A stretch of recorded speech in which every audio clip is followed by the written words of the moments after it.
अमरावती शहर के नए पुलिस आयुक्त राकेश ओला ने पदभार संभालते ही साफ कर दिया कि कानून व्यवस्था को लेकर किसी भी तरह की ढिलाई बर्दाश्त नहीं की जाएगी। कार्यभार ग्रहण करते ही उन्होंने कोल्हापुरी गेट पुलिस स्टेशन का अचानक निरीक्षण कर पुलिस महकमे में खलबली मचा दी। निरीक्षण के दौरान सीपी ओला ने भाजी बाजार क्षेत्र में हुए पवन वानखेड़े कांड की पूरी जानकारी ली और मामले की जाँच की प्रगति पर कड़ी नजर रखी। उन्होंने थाने के record, case diary, CCTV footage, गवाहों के बयान और संदिग्धों की सूची का बारीकी से अवलोकन किया। पदभार संभालने के बाद पुलिस आयुक्त राकेश ओला ने अंबादेवी मंदिर में दर्शन भी किए। शहरवासियों और सामाजिक संगठनों ने नए सीपी की सक्रिय कार्यशैली की सराहना करते हुए उम्मीद जताई कि उनके नेतृत्व में अमरावती में अपराध शाखा सख्त लगाम लगाएगी और कानून व्यवस्था मजबूत होगी। भाजी बाजार परिसर में सोमवार की रात घटित पवन पंजाबराव वानखेड़े की जान लेने के मामले में क्राइम ब्रांच के दल द्वारा गिरफ्तार किए गए चारों आरोपियों को कोल्हापुरी गेट पुलिस ने न्यायालय में पेश कर 21 दिसंबर तक रिमांड पर लिया है। पवन वानखेड़े कांड में क्राइम ब्रांच के दल ने चारों आरोपियों को 12 घंटे के भीतर गिरफ्तार कर लिया था। गिरफ्तार किए गए आरोपियों में वैभव उर्फ समीर उर्फ चिकना गणेश पत्रे उम्र 24, साहिल आत्माराम हिरपुरकर उम्र 19, सूरज प्रमोद पीड़ेकर उम्र 25 और सौरभ कैलाशराव विजयकर उम्र 23 का समावेश है। कोल्हापुरी गेट पुलिस ने इन चारों आरोपियों को न्यायालय में पेश कर 21 दिसंबर तक पुलिस रिमांड पर लिया है।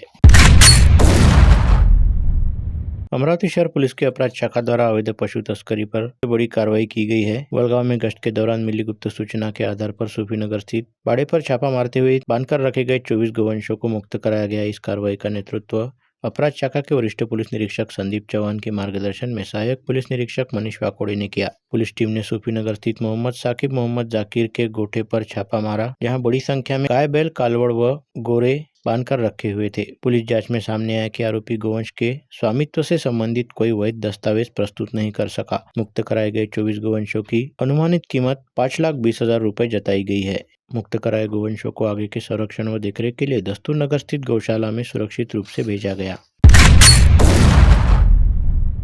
शहर में अवैध शराब के कारोबार पर लगाम कसते हुए पुलिस ने 2 अलग अलग थाना क्षेत्रों में प्रभावी कार्रवाई कर 1,45,590 रुपए का अवैध माल जब्त कर लिया। फ्रेजरपुरा थाना क्षेत्र में हाथ भट्टी की शराब पकड़ी गई। पता चला है कि फ्रेजरपुरा थाना क्षेत्र में अपराध शाखा की टीम गश्त कर रही थी। इसी दौरान मिली गुप्त सूचना के आधार पर परिहारपुरा वडाली इलाके में छापा मारा गया। इस दौरान आरोपी अनीता मनोज बेनीवाल उम्र 45 वर्ष परिहारपुरा वडाली अमरावती अपने घर में अवैध रूप से हाथ भट्टी की शराब बनाते हुए पकड़ी गई। वहीं राजापेट थाना क्षेत्र में गश्त के दौरान मिली गुप्त सूचना पर पुलिस ने कार्रवाई करते हुए विजय सुनील चौरागड़े उम्र 25 जनता कॉलोनी अमरावती को अवैध देशी शराब की ढुलाई करते हुए पकड़ा। आरोपी के पास से देशी शराब की 13,440 तथा दोपहिया वाहन 80,000 ऐसे कुल 93,440 रुपए का माल जब्त किया गया।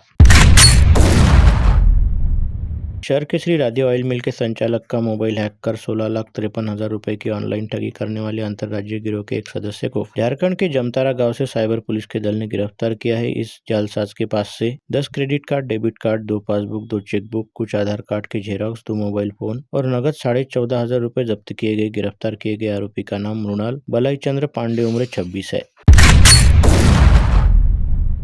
शराब के लिए पैसे न देने पर युवक ने अपने ही दोस्त पर हथियार से हमला कर उसे मारने का प्रयास किया। यह सनसनीखेज घटना राजापेट थाना क्षेत्र के बडनेरा रोड स्थित रुद्रेश लॉन के पास सोमवार 15 दिसंबर की रात 10 बजे के दौरान घटित हुई। राजापेट पुलिस ने आरोपी के खिलाफ मामला दर्ज किया है। जख्मी व्यक्ति का नाम विजय पुंडलिकराव खटाले उम्र 46 है, जबकि आरोपी का नाम जगदाले लेआउट निवासी रोहित सुनील जगदाले उम्र 37 है।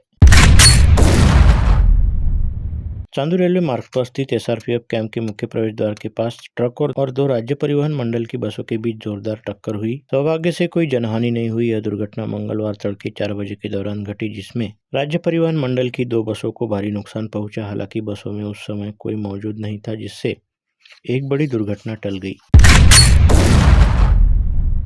साईनगर परिसर के पटेल नगर, खंडेलवाल लेआउट व अन्य परिसर को शातिर चोरों द्वारा निशाना बनाया जा रहा है। ऐसे में उन्होंने दूसरे छोर यानी मंगलधाम कॉलोनी जैसे शहर के सीमा वाले परिसर को निशाना बनाना शुरू किया है। मनपा में कर लिपिक के रूप में कार्यरत प्रदीप टापरे के घर में सेंध लगाकर अज्ञात चोर ने 60 ग्राम सोने के आभूषण और 25 ग्राम चांदी के गहने चुरा लिए। साथ ही 1,25,000 रुपए नगद राशि भी चुराई। 13 से 14 दिसंबर के दौरान यह घटना घटित हुई। फ्रेजरपुरा पुलिस ने शिकायत के आधार पर 15 दिसंबर को मामला दर्ज किया। बुधवार को घर लौटते समय युवक की दोपहिया को अकोला मार्ग की सावली दातुरा के निकट वेयर हाउस के पास दुर्घटना हुई। इस हादसे में गंभीर रूप से घायल युवक की अमरावती में उपचार के दौरान मंगलवार 16 दिसंबर को मृत्यु हुई। अकोला मार्ग पर दोपहिया 4 पहिया की अनेक दुर्घटनाएं होने से विशेष स्थान पर होने वाली इन दुर्घटनाओं पर उपाय योजना करने की मांग हो रही है। मृतक युवक का नाम कासमपुर निवासी अभिषेक अशोक सेलेकर, उम्र 25 है। पिछले 3 सप्ताह से लापता 25 वर्षीय दिव्यांग युवती का शव वाई जंगल में बरामद हुआ। इस युवती के गुमशुदगी की शिकायत पहले से ही दी गई थी। इस युवती की मृत्यु के बारे में सवालिया निशान बना हुआ है। मृतक युवती का नाम रत्नमाला कौड़ीते, उम्र 25 है। तिवसा तहसील के शिवन गांव में मंगलवार 16 दिसंबर को दोपहर 12:07 पर फिर से भूकंप के धक्के लगे हैं। इससे पहले भी विगत 24 और 25 नवंबर को शिवन गांव में भूकंप के झटके लगे थे। 3 माह में चौथी बार भूकंप के मामूली झटके लगने से संपूर्ण गांव में भय का वातावरण बना हुआ है। मंगलवार 16 दिसंबर की दोपहर को आए भूकंप के हल्के झटकों के चलते गाँव में कुछ घरों के बर्तन और अन्य सामग्री रैक से जमीन पर गिर गई थी। इस घटना के बाद गाँव में दहशत का माहौल व्याप्त है। सरकारी काम में बाधा निर्माण करने वाले 2 आरोपियों को 6 महीने के कारावास की सजा वरुण जिला सत्र अतिरिक्त न्यायालय ने सुनाई। इस संबंध में विधि सूत्रों ने दी जानकारी के मुताबिक शिरखेड़ पुलिस स्टेशन के तहत चांदूर बाजार के तिवसा रोड पर रिद्धपुर गांव के पास जब राज्य परिवहन महामंडल की बस गुजर रही थी तो आरोपी नंदू शंकर वानखेड़े, उम्र 35 और गोकुल विठ्ठल राव मेघरा से उम्र 34 साल, दोनों राजूरवाड़ी, इन्होंने ब्राह्मणवाड़ा गाँव के पास बस के सामने अपनी मोटरसाइकिल रोक दी और शिकायत करने वाले चालक शहजाद खान मुश्ताक खान, उम्र 40, जो रिद्धपुर के रहने वाले हैं, इनको चालक की सीट पर से खींच लिया, गाली गलौज की और मारपीट की। यह घटना 31 मार्च 2015 की दोपहर में घटित हुई। ड्राइवर ने इस बारे में शिरखेड़ पुलिस स्टेशन में शिकायत दर्ज कराई थी। 15 दिसंबर 2025 को न्यायालय ने फैसला सुनाया और दोनों आरोपियों को 1,000 रुपये जुर्माने के साथ 6 महीने की कैद और जुर्माना न देने पर 3 महीने के कैद की सजा सुनाई।